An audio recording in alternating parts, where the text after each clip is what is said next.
And that Marathi guy was so mean. अशी company होती ना की लाईक इंडियातली मोठी कंपनी होती, बट जस्ट बिकॉज मराठी म्हणून मी बिलीव्ह केलं की हा मला चान्स देतोय. But he use to always dominate me की तू काही करूच शकत नाही, तू दुबईत जस्ट आली आहे, तू काहीच करणार. असंही वाटतं की दुबई जे आहे ते एक्सपेन्सिव्ह आहे. तिथं प्रॉपर्टीज आणि प्रोजेक्ट्स खूप जास्त एक्सपेन्सिव्ह आहेत. तर मग आमच्यासारख्या मिडल क्लास लोकांनी किंवा जी लोक आता जॉब करतायत किंवा त्यांचं फायनान्शियल बॅकअप खूप चांगलं नाही आहे, तर अशा लोकांसाठी काही ऑप्शन्स आहेत तिथे? कोणी इंस्टाग्राम स्क्रोल केलं ना की Dubai real estate looks very fancy. So आहे ते फॅन्सी, खूप सारे पैसे पण आहेत, no doubt. See 9 to 5 job करतात, सगळ्यांना माहिती आहे की मंथ एंडला आपल्याकडे एवढे पैसे येणार. With real estate there is no guarantee. एका महिन्यात तुमचे 4 डील होतील किंवा 6 महिने काहीही डील नाही.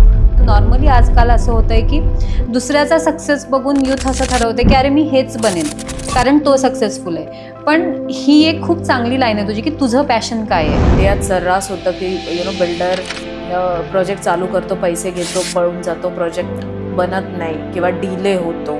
सो ह्या गोष्टी दुबईमध्ये रेअर होतात. का होतात? कारण तुमचं सगळं पेमेंट एस्क्रोमध्ये जातं. Developer can't touch your funds. तर असा काय डिफरन्स आहे की आम्ही instead of taking our home in India we should buy in Dubai? त्याच्यासाठी फायदा हाच आहे की तुम्हाला रेंटल इन्कम मिळतं साधारण 8 ते 9%. पुण्यात मुंबईमध्ये हेच रेंटल इन्कम तुम्हाला मिळतं 1.82%. त्याच्यावर तुम्ही टॅक्स भरणार, त्याच्यावर तुम्ही मेंटेनन्स भरणार. सो दॅट वे तुम्हाला हे कॅपिटल अप्रिसिएशन पण दुबईमध्ये जास्त मिळतं. प्लस तुमची इन्व्हेस्टमेंट AED मध्ये असल्यामुळे इट्स ॲज गुड ॲज किंवा तुमचे पैसे USD मध्ये आहेत, because AED is directly paid to USD.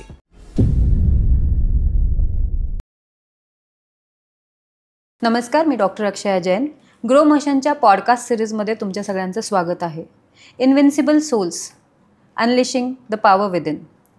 या पॉडकास्टमध्ये आपण भेटणार आहोत अशा लोकांना ज्यांनी आपल्या आयुष्यातलं स्ट्रगल कंप्लीट करून आपल्या प्रोफेशनमध्ये एक वेगळं ध्येय गाठलं आहे. प्रत्येक होणाऱ्या परिस्थितीवर मात करून हेडस्ट्रॉंग राहून आपलं ध्येय गाठणं किती डिफिकल्ट असतं आणि त्यासाठी काय काय केलं जातं आणि त्यासाठी त्यांचं मनोबल किती स्ट्रॉंग आहे हे जाणून घेण्याचा आज आपण प्रयत्न करणार आहोत. सो आज आपण भेटणार आहोत अशाच एका महाराष्ट्रीयन मुलीला जिने आपला प्रवास चालू केला पुण्यातनं आणि ती as a business owner settle झाली आहे दुबईमध्ये.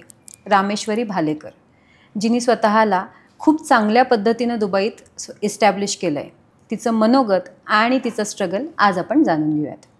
So welcome Rameshwari. Thank you so much. And I'm very happy to invite you in this podcast, Invincible Souls. Thank so we would you like so to much. know your journey आणि आम्हाला तुझ्याबद्दल जाणून घ्यायला आवडेल. नक्कीच नक्कीच. So Rameshwari, आपण तुझ्या बालपणात जाऊन बघूया की तुझं बालपण कसं होतं, महाराष्ट्रातनं तुझं आयुष्य कसं होतं. तर आम्हाला तुझ्या बालपणाबद्दल थोडं सांगशील? सो मी आहे पुण्याची आणि माझं majority like you can say 5th स्टँडर्डपासून मी एका रेझिडेन्शियल स्कूलमध्ये होते, Rani Lakshmibai girls military school. It's a military school. So लहानपणापासूनच डिसिप्लिन आलेली आहे आणि लहानपणापासूनच अनेक गोष्टींमध्ये आम्हाला ट्रेन केलं जातं.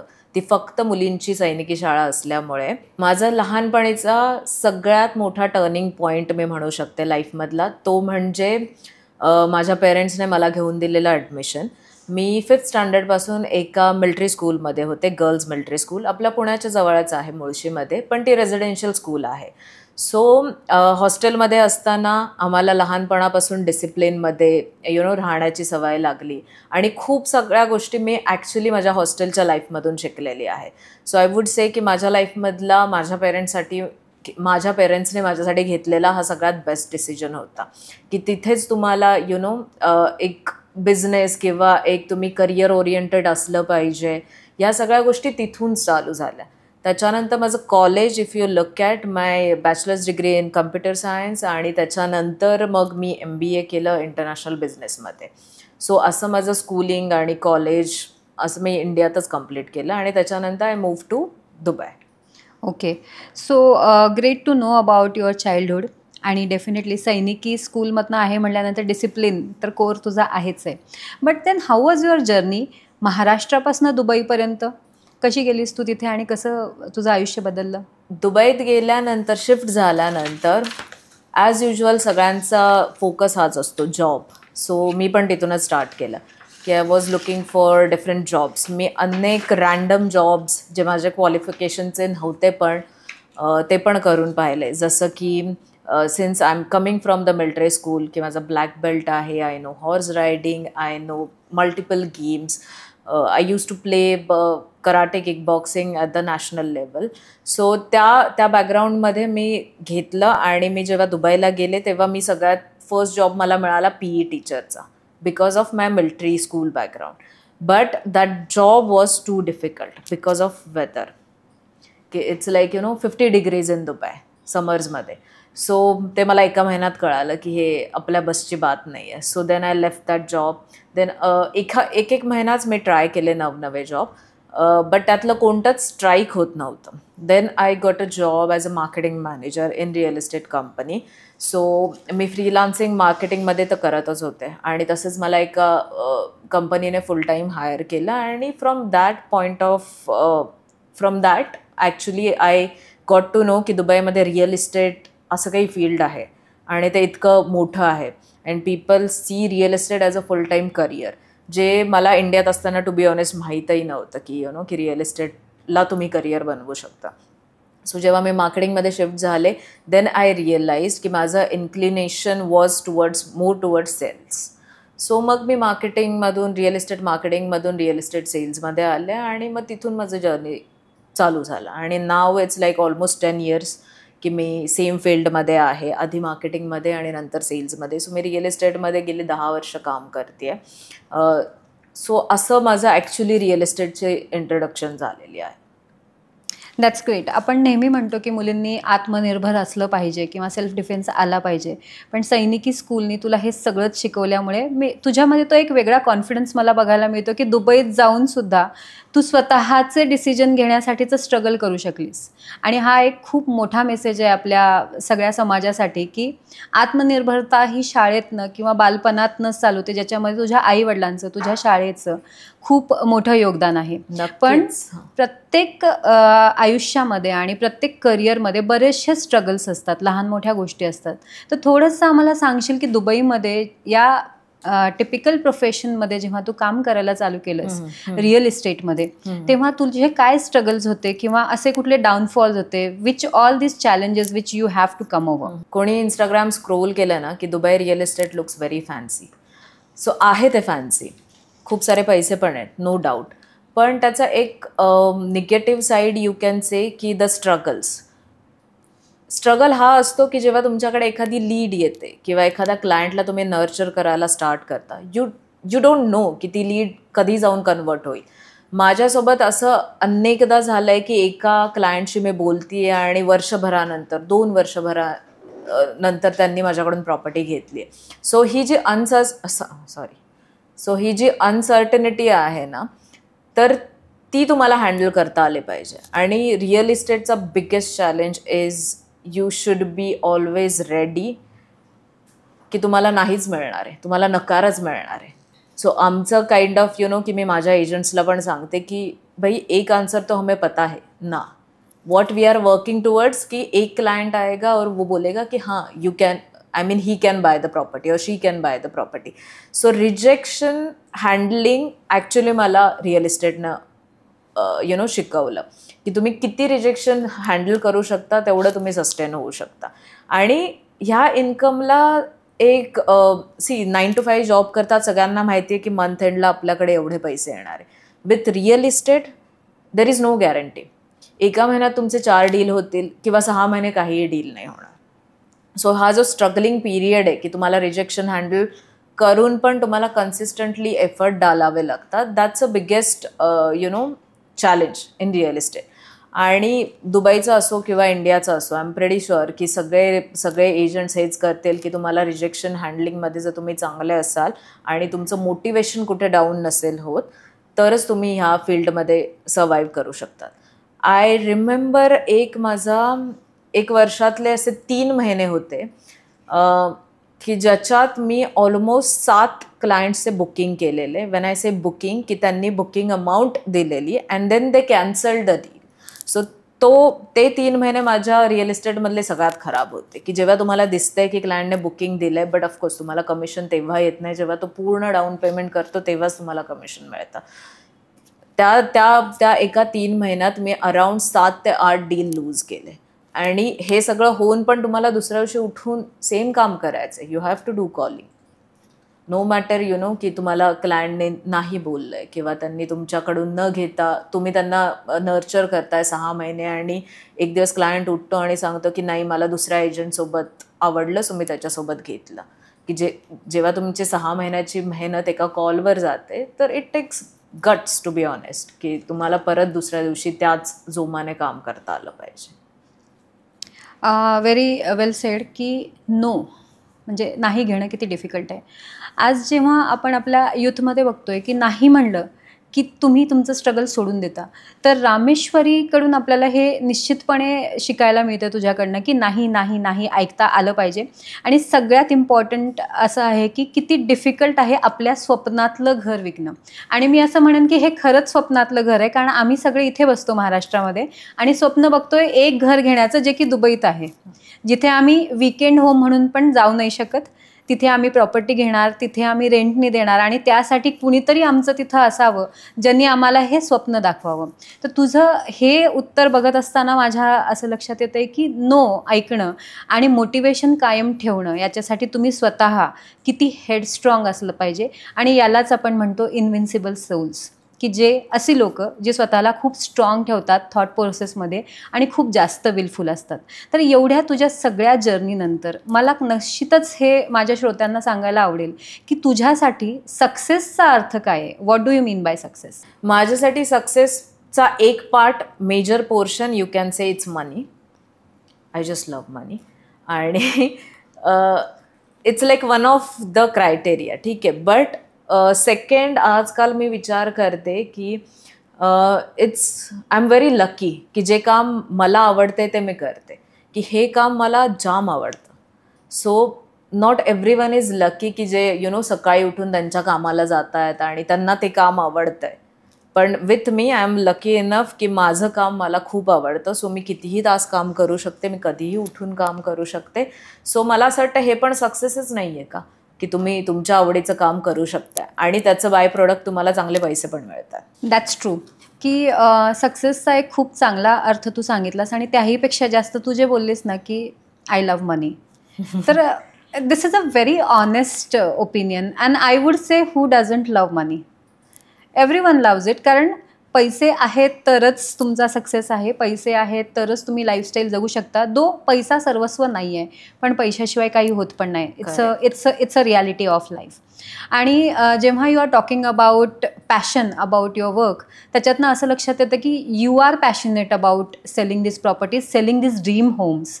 तर त्यासाठी मला असं म्हणायचं आहे तुला की how did you choose this profession? आणि आजच्या यूथला आणि या तरुण पिढीला तू कसं सांगशील की आपलं पॅशन फॉलो करण्यासाठी ते कसं ओळखावं? याहीपेक्षा जास्त नॉर्मली आजकाल असं होतं आहे की दुसऱ्याचा सक्सेस बघून यूथ असं ठरवते की अरे मी हेच बनेन कारण तो सक्सेसफुल आहे. पण ही एक खूप चांगली लाईन आहे तुझी की तुझं पॅशन काय आहे हे समजून घेणं. तर how will you guide our today's youth about choosing their own passion? Okay. So passion ओळखण्यासाठी काही फॉर्म्युला नाही आहे ॲज सच. जसं मी सांगितलं की मी अनेक वियर्ड रँडम जॉब्स करून बघितले आणि त्याच्यात फेल पण झाले. सो असं नाही आहे की एखाद्या जॉबमध्ये एखादा जॉब तुम्हाला जमला नाही किंवा तुम्हाला आवडलं नाही तर तुम्ही लाईफ टाईमसाठी फेल्युअर आहात. सो हा अर्थ नक्कीच नसतो. सो मी पण 3-4 गोष्टी ट्राय केल्या अँड देन आय रिअलाइज की नाही, मला सेल्समध्ये जास्त आवडतं आहे आणि मी नॅचरल पण आहे. So that way I found the sales. So message म्हणजे असंच आहे की ट्राय डिफरंट थिंग्स. कोणती ना कोणती तुम्हाला कोणती ना कोणती आयडिया तुम्हाला हिट होऊन जाईल की नाही की हे माझं पॅशन आहे. असं की तुम्ही निघालात शोधायला की तुम्ही शोधायला जाऊ शकता असं नाही आहे.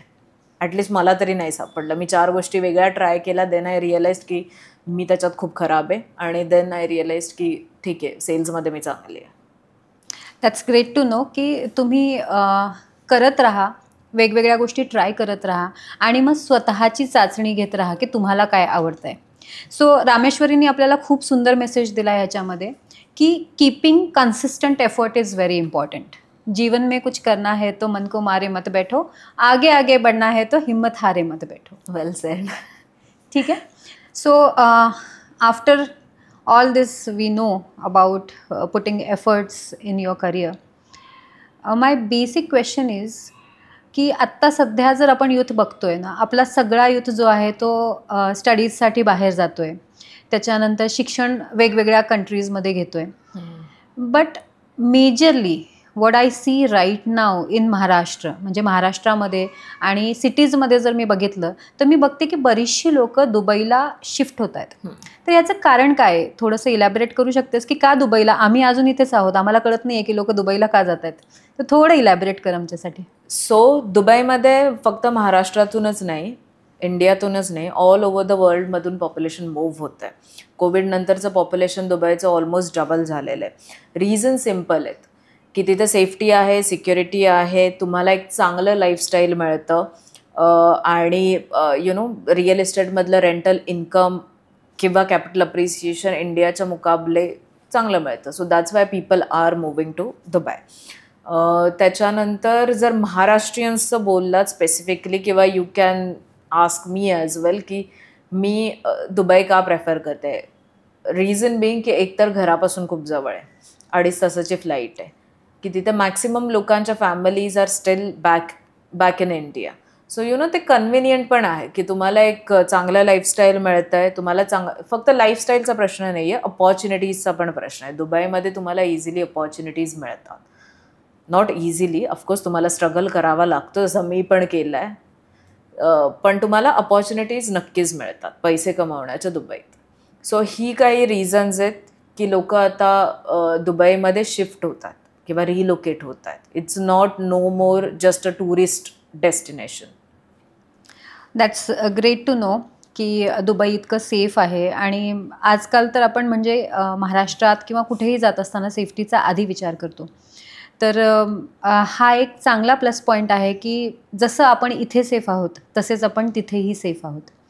आणि मला तुला हे विचारायला आवडेल की मी तुझा प्रोफाईल बघितला आहे, त्याच्यात तुझ्या सगळ्या रील्स किंवा कॉन्टेंट जो आहे तो सगळा तू मराठीत बोलतेस. तुला असं नाही वाटत की भारतातनं इतर राज्यातनं पण लोक तुझ्याकडे यावेत? तुझा फोकस जो आहे तो मराठी लोकांवर जास्त आहे, आणि याचं कारण काय आहे?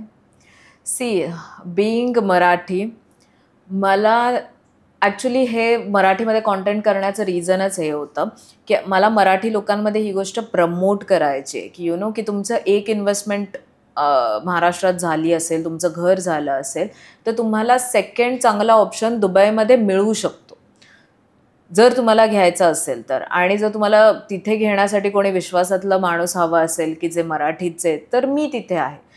बघायला गेलं तर माझे client all over the world येतात. पण गेल्या 1-1.5 वर्षात सडनली मी हा डिफरन्स बघितला आहे की महाराष्ट्रीयन लोक दुबईमध्ये खरेदी करायला लागली आहेत घर. Because now they have realised की रेंटल इन्कम आणि कॅपिटल अप्रिसिएशन महाराष्ट्रापेक्षा जास्त आहे. सो मी हे सगळ्यांना नेहमीच बोलते की तुमचं असं कोणीच करत नाही की त्यांचं घर नाही आहे महाराष्ट्रात आणि directly they are buying in Dubai. असं कोणीच करत नाही. त्यांचा एक चांगला पोर्टफोलिओ असतो इंडियात, आणि त्याच्यानंतर डायव्हर्सिफिकेशन करायचं असेल तर Dubai is the best option to go for.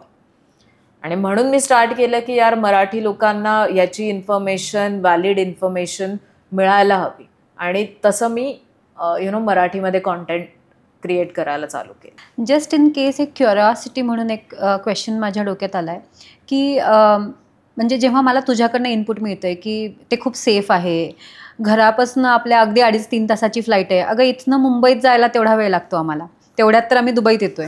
आणि if it is that great, can you just help me out की बस माझे पेमेंट स्केड्यूल्स कसे असतील, की मला तिथे काही वेळ मिळतो का पैसे द्यायला, की मला सगळे पैसे आधीच द्यायला लागतात, की मला आधी पैसे कलेक्ट करून मग तिथे यायला पाहिजे? तर मला थोडंसं इलॅबरेट करशील याच्यावर की पेमेंट स्केड्यूल्स कसे असतील तिथे? सी, तुम्हाला दुबईमध्ये ना अनेक टाईपचे पेमेंट प्लॅन्स मिळतात. सो असं नाही की तुम्हाला सगळे पैसे अपफ्रंट भरायला लागतात. पेमेंट प्लॅन चेंज होतो तुमचा property to property, developer to developer. So काही पेमेंट प्लॅन असे पण आहेत ना की साधारण तुम्हाला 1.5 कोटीमध्ये प्रॉपर्टी मिळते आणि 1% पेमेंट प्लॅनवर मिळतं. सो तुम्हाला तो ऑप्शन आहे. किंवा मध्यंतरी एक प्रोजेक्ट आलेला की त्याला अप्रॉक्सिमेटली साधारण 64 लाखाचं डाऊन पेमेंट होतं, INR मध्ये बोलते मी, आणि तुम्हाला मंथली पे करायचे होते साधारण 67,000. सो इट्स क्वाईट फ्लेक्झिबल की एवढ्या प्राईसची प्रॉपर्टी पुण्या मुंबईमध्ये पण मिळते. की रादर आय थिंक मुंबईची प्रॉपर्टी इज टू एक्सपेन्सिव्ह. पुण्यात पण आता प्राइसेस वाढलेल्या आहेत. सो मी तर असं म्हणेन की पुणे मुंबई रिअल इस्टेट हे जास्त एक्सपेन्सिव्ह आहे ॲज कम्पेअर्ड टू दुबई. कारण definitely it's under developed market. It's steel under developed market. तुम्ही जगातले कोणतेही मेजर सिटीज बघितले ना की जे डेव्हलप्ड आहे, जसं आपल्याकडे झालं मुंबई, दिल्ली किंवा बँगलोर, किंवा internationally you can talk about हाँगकाँग, सिंगापोर, न्यूयॉर्क. सो या मेजर ज्या सिटीज आहे ना, पॅरिस, लंडन, या मेजर सिटीजची रिअल इस्टेटच्या मानाने Dubai is steel under value. ज्या प्राईसला तुम्हाला दुबईमध्ये सी व्ह्यू प्रॉपर्टी मिळू शकते, साधारण एक 5 कोटीमध्ये तुम्हाला 1 bedroom apartment on the sea with latest amenities, की जिथे तुम्हाला 40-50 अम्युनिटीज एका बिल्डिंगमध्ये मिळतात, फुल सी व्ह्यू. कोणीही मला दाखवा की मुंबईमध्ये त्यांना या प्राईसला एक नव्या बिल्डिंगमध्ये विथ नव्या अम्युनिटीज सोबत त्यांना 1 बेडरूम 5 करोडमध्ये मिळेल. पॉसिबलच नाही आहे. मुंबईमध्ये अशी प्रॉपर्टी अक्वायर करणं is it's next to impossible. So that's why लोक, ठीक आहे की ज्यांचं काम मुंबईत आहे ते मुंबईतून कदाचित दुबईला इमिडिएटली शिफ्ट होणार नाही, but they are buying properties in Dubai.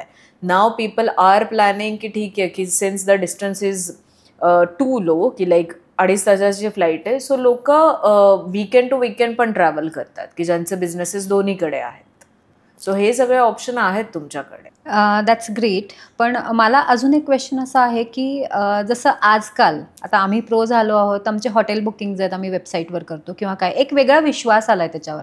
तसंच दुबईमध्ये जेव्हा आम्ही इथनं पेमेंट करतोय तर त्याचं व्हेरिफिकेशन कसं असेल, किंवा त्याला आम्हाला प्रूफ्स काय मिळतात की हे पेमेंट गेलं आहे, हे राईट गेटवेनीच गेलेलं आहे आणि आमचे पैसे सेफ आहेत, किंवा या पैशाच्या ऐवजमध्ये आम्हाला जी प्रॉपर्टी मिळणार आहे ती मिळणारच आहे. कारण काय आहे की हे सगळं खरं आहे, पण जेव्हा आपण कुणाला तरी पैसे देतो ना तेव्हा एक ॲश्युरिटी लागते, तर ती कशी देता तुम्ही?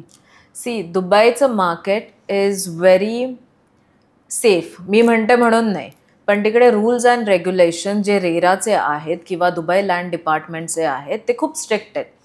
कधीही तुम्ही प्रॉपर्टी घ्यायला गेलात तर तुम्हाला कोणी थर्ड पार्टी पेमेंट मागत नाही. फॉर एक्झाम्पल, जर कोणताही एजंट तुम्हाला म्हणत असेल की तुम्ही माझ्या अकाउंटला पैसे ट्रान्सफर करा, मी डेव्हलपरच्या अकाउंटला ट्रान्सफर करतो, तर असं काही करण्याची गरज नाही. Basically he or she is fraud. ठीक आहे. दुबईमधले सगळे पेमेंट डिरेक्टली डेव्हलपरच्या एस्क्रो अकाउंटला होतात. Wien I say escrow account म्हणजे एक असं बँकिंग अकाउंट असतं की जे डेव्हलपरच्या प्रत्येक प्रोजेक्टसोबत बनतं आणि त्याचा ॲक्सेस असतो रेराला. सो जर तुम्ही अंडर कन्स्ट्रक्शन, जसं इंडियात सर्रास होतं की बिल्डर प्रोजेक्ट चालू करतो, पैसे घेतो, पळून जातो, प्रोजेक्ट बनत नाही किंवा डिले होतो. सो ह्या गोष्टी दुबईमध्ये रेअर होतात. का होतात? कारण तुमचं सगळं पेमेंट एस्क्रोमध्ये जातं.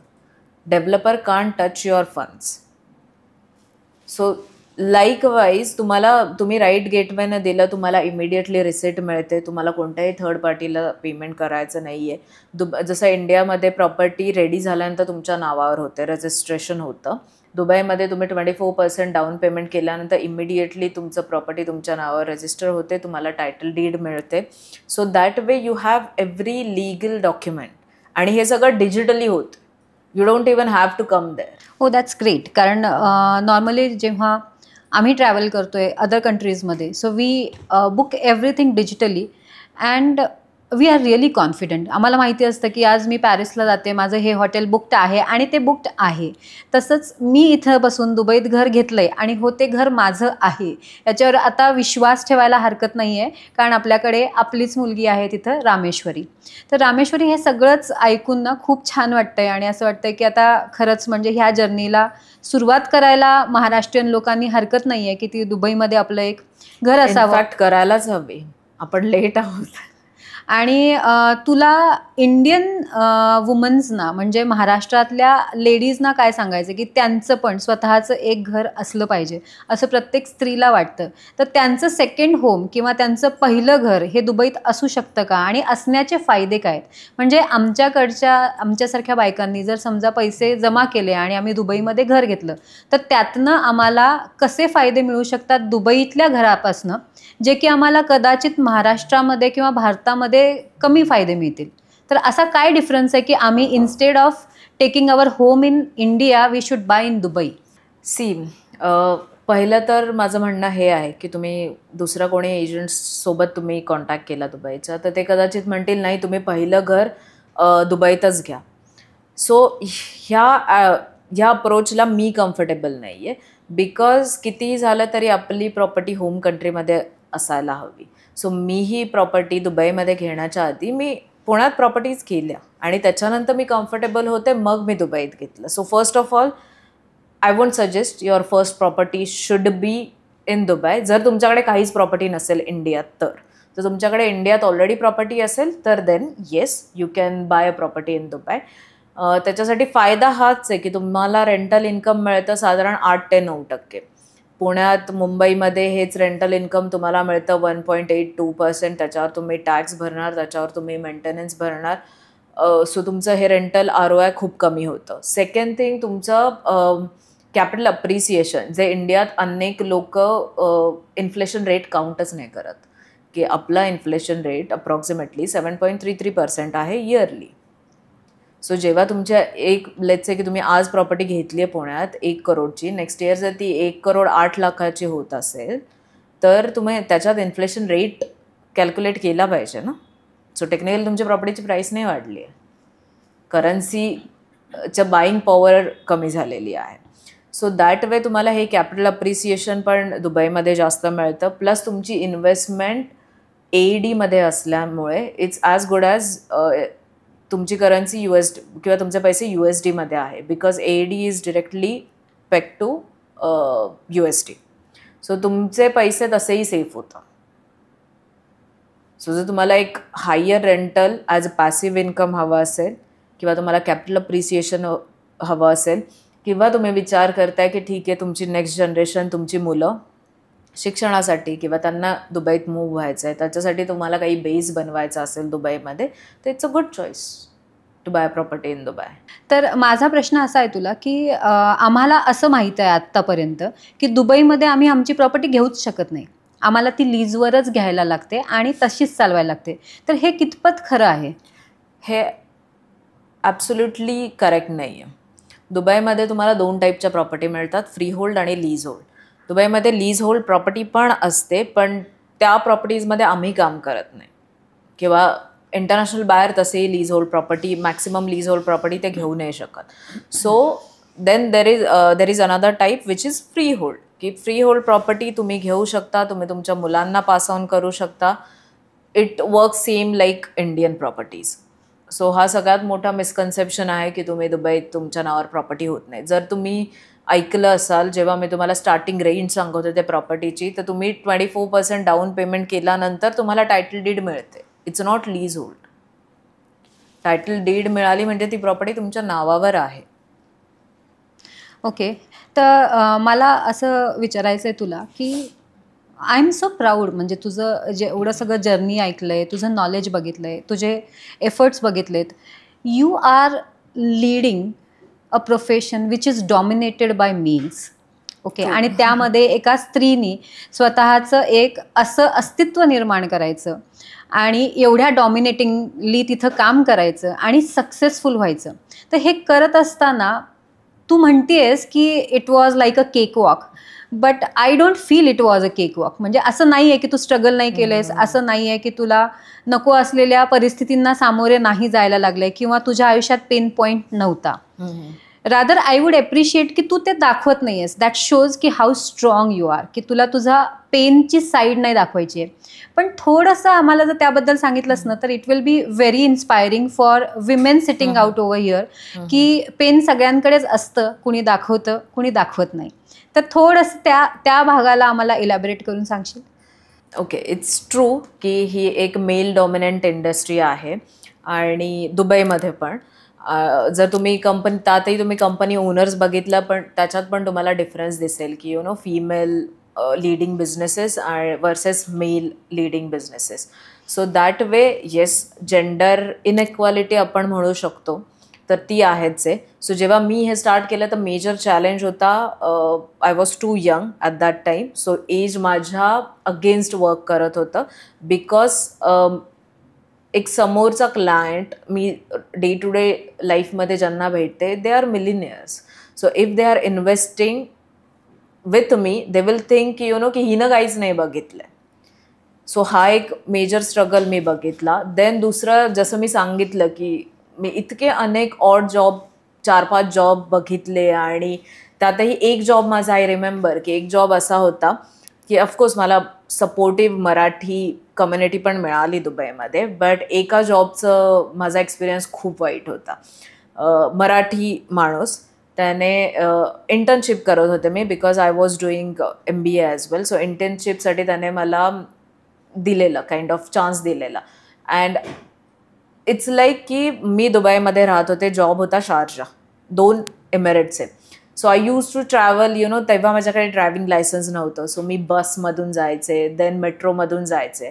आणि त्यावेळी 10 वर्षापूर्वी काय होतं की रमादानमध्ये जेव्हा फास्टिंग मंथ्स असतात तेव्हा व्हायचं असं की you can not eat outside. आणि हा जो मराठी माणूस होता त्याने मला जॉब तर दिलेला. And then he was like की मी तुला मेट्रोपासून मी तुला फ्री झोनमध्ये घेऊन जाईल ऑफिसच्या ठिकाणी नेहमी. रिझन बिंग की तिथं कनेक्टिव्हिटी इझिली नव्हती. सो मी तिथे वेळेत पोचायचे आणि he use to make me stand for hours. आणि रमादानमध्ये असं झालेलं अनेकदा की की भूक लागलेली असायची की माझं घर पण तिथून दूर होतं, 1 तास तुम्ही ट्रॅव्हल करणार, रमादानमध्ये बाहेर खाऊ नाही शकत. तर व्हॉट वॉज द की तुम्ही वॉशरूममध्ये जाऊन खा. And that Marathi guy was so mean.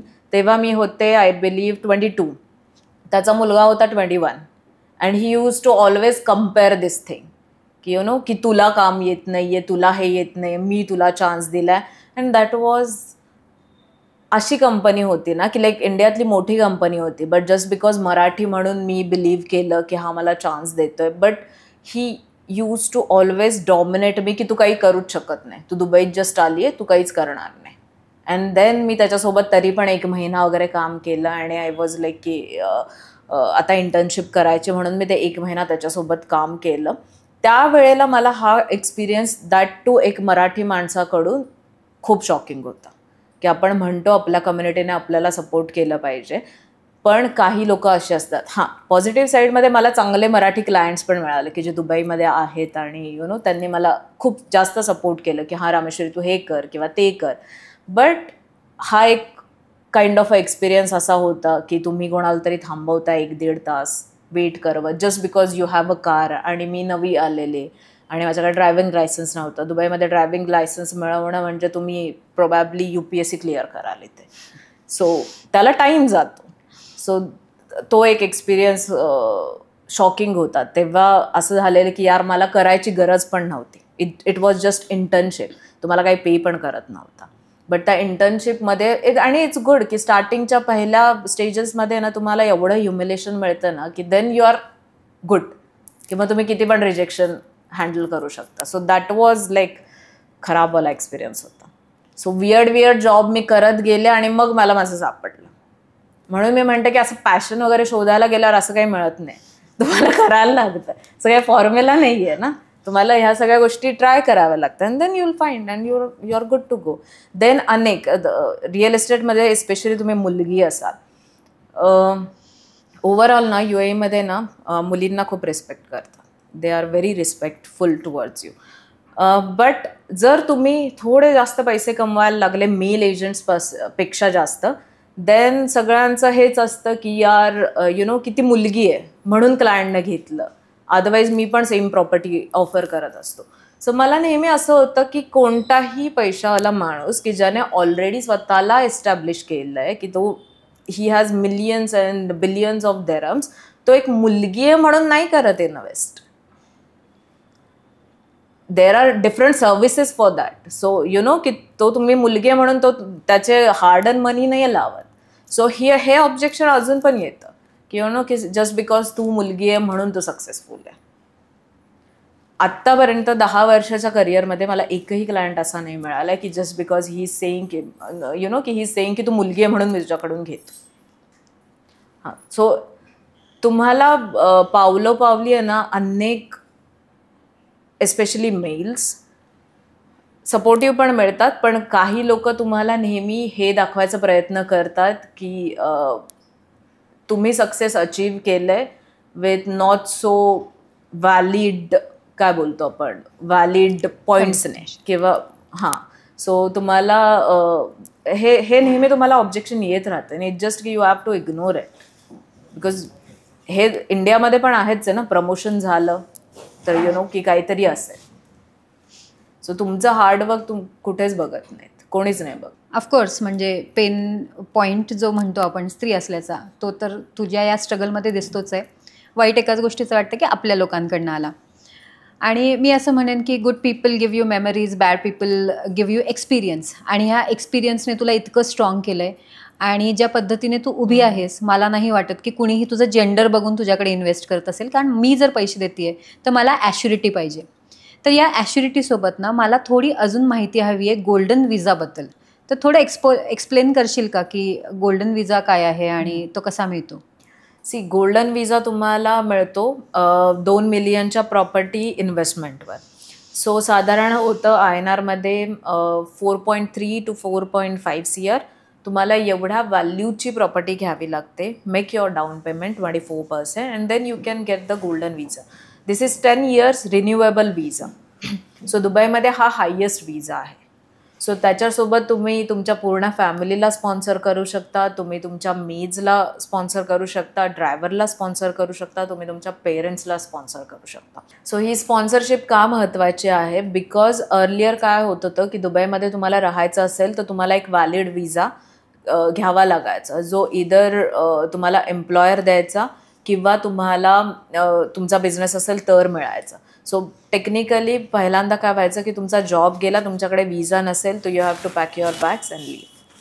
पण गोल्डन विजानं असं झालं आहे की तुम्ही आता तिथे राहू शकता. तुमच्याकडे गोल्डन विजा, तुमचा जॉब गेला किंवा नाही गेला, काही झालं तरी तुम्हाला तिथं राहण्याची परवानगी आहे. प्लस तुम्ही तुमच्या पेरेंट्सला स्पॉन्सर करू शकता, स्पाऊसला स्पॉन्सर करू शकता, मुलांना स्पॉन्सर करू शकता. आणि अर्लियर दिस टर्म गोल्डन विजा दुबई द्यायची 10 million दिरमच्या इन्व्हेस्टमेंटवर.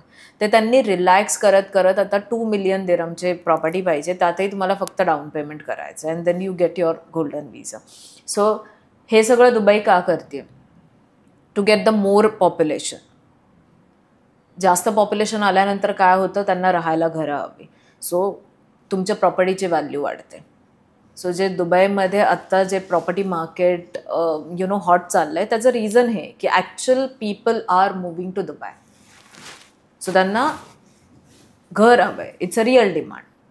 So golden visa is one of the reason की ज्याच्यामुळे प्रॉपर्टी मार्केटला हेल्प होती किंवा लोक मूव्ह होण्यासाठी हेल्प होते.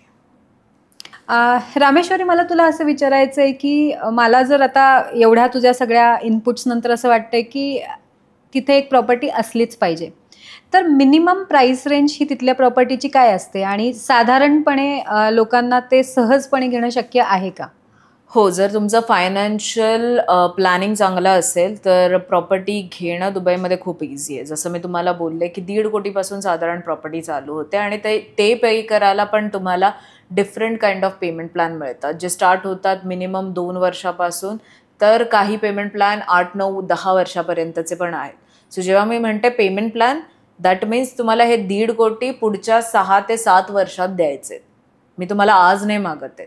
त्याच्यामध्ये तुमची प्रॉपर्टी 3 वर्षात रेडी होते, तुम्हाला रेंटल इन्कम पण चालू होतं आणि तरीही तुम्ही पूर्ण पैसे डेव्हलपरला दिलेले नसतात. सो काही अमाऊंट तुम्ही तुमच्या रेंटलमधून कवर करू शकता, जी तुम्हाला डेव्हलपरला द्यायची आहे, काइंड ऑफ अ EMI. आणि जेव्हा तुम्ही हे पेमेंट प्लॅन घेता तर त्याच्यावर तुम्हाला इंटरेस्ट पण नाही द्यायचं. सो दुबईमध्ये जर कोणीही घर घेण्याचं स्वप्न बघत असेल तर खूप सारे ऑप्शन्स आहेत इझी पेमेंट प्लॅनचे. आणि 1.5 कोटीपासून साधारण प्रॉपर्टी चालू होते. इट्स ग्रेट टू नो की 1.5 कोटीपासून प्रॉपर्टी चालू होतात आणि मला हे पेमेंट 6 ते 7 वर्षांमध्ये द्यायचं आहे. आणि त्याहीपेक्षा cherry on the cake is की 3rd इयरपासनं मला त्याचा रेंटल इन्कम चालू होतो. म्हणजे अजूनही पुढं काही वर्ष मी EMI देत असणार आहे. पण हा जो रेंटल इन्कम आहे जो की मला हातभार होणार आहे माझ्या EMIसाठी, त्यासाठी मला दुबईत यायला लागेल ती प्रॉपर्टी रेंटनी देण्यासाठी. ती प्रोसेस कशी असेल आणि आम्ही ते सगळं कसं करायचं? आम्ही इंडिपेंडेंटली करायचं की त्यातही तुम्ही आम्हाला मदत करताय? आम्ही तुम्हाला एंड टू एंड सर्व्हिस देतो. तुम्हाला आज प्रॉपर्टी विकून तुमची प्रॉपर्टी रेडी होण्यापर्यंत, तुम्हाला पेमेंटसाठी गाईड करण्यापर्यंत सगळी हेल्प आम्ही करतो. एकदा तुमची प्रॉपर्टी रेडी झाली तर माझ्याकडे डिफरंट टीम्स आहेत, rental team, property management team. So आम्हीच ते तुमची प्रॉपर्टी रेंटवर देतो. तुम्हाला फक्त तुमचं रेंट तुमच्या अकाउंटमध्ये घ्यायचं असतं. सो रेंटल, प्रॉपर्टी मॅनेजमेंट सगळ्या सर्व्हिसेस आम्ही एंड टू एंड प्रोव्हाइड करतो. That's great. म्हणजे मी इथं काम करायला आता लागलं पाहिजे, पैसे कमवले पाहिजेत आणि फक्त तुला पाठवले पाहिजेत. Not to invest but to generate one more income source is what passive income source. And that's great for my maybe retirement plans. So great. आता आम्हाला फक्त पटकन सांग की तुझ्याशी कॉन्टॅक्ट कसा करायचा so that we can start planning our future home. जर तुम्हाला माझ्याशी कॉन्टॅक्ट करायचा असेल तर तुम्ही माझ्या इंस्टाग्राम हँडलवर फक्त जाऊन एक डायरेक्ट मेसेज करा आणि मग आपण कनेक्ट होऊयात. तो श्रोते हो, आज आपण बघितलं आहे की रामेश्वरी भालेकर या इनविन्सिबल सोल्समध्ये आलेल्या आहेत आणि ग्रो मोशनमध्ये ह्यांचा एक आपण आज पॉडकास्ट घेतला आहे. या सक्सेस स्टोरीमुळे आपल्याला हे कळतं आहे की तुम्ही जर ठरवलं तर काहीच अशक्य नाही आहे. तुम्ही जर ठरवलं, तुम्ही जर हेडस्ट्रॉंग असाल तर प्रत्येक ती गोष्ट तुम्ही करू शकता जी तुम्हाला करायची आहे. आज आपण इथेच थांबूया आणि भेटूया पुढच्या एपिसोडमध्ये. हा व्हिडिओ आपल्याला कसा वाटला ते आम्हाला कमेंट बॉक्समध्ये कळवा आणि आपल्या मित्रांबरोबर शेअर करायला विसरू नका.